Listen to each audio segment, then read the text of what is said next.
Sa Quezon City, patay ang isang driver ng pick-up matapos pagbabarilin ang nakagirian niya sa kalsada. Ang suspect, isa palang pulis. Yan ang Express Report ni Dave Abuel. Nagsimula sa gitgitan ng dalawang sasakyan hanggang sa mauwi sa barilan sa Tandang Sora Avenue, Barangay Old Balara sa Quezon City. Nangyari ang insidente sa kasagsagan ng rush hour nitong Huwebes ng gabi. Kwento ng kaanak ng biktima, galing umano sila ng Antipolo at pauwi na ng Marilao, Bulacan.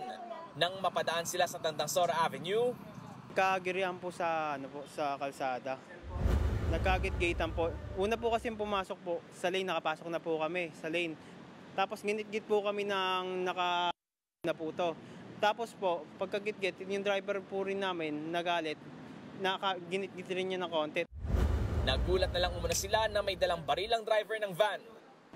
Mabanti kami ng konti, tapos hinarang na po kami ng pagharang po sa amin, bumaba po yung driver. Tapos yung driver po namin, hindi po siya bumaba. Sinuntok niya po yung driver namin. May dala na po siya ng baril, sabay pong putok. Hindi po na nakapalag. Inubos na po lahat na halos ng bala. Hiling ng kaanak ng biktima, makulong ang namaril sa kanilang driver at sa ama nito. Dapat po makulong. Kaya po ngayon nakakatakot po. Kita po, pulis gagawin yung mga ganon. Parang pumatay lang po siya ng hayop eh. Patay ang 42 anyos na driver ng pick-up. Isinugod pa muna sa pagamutan pero binawian ng buhay.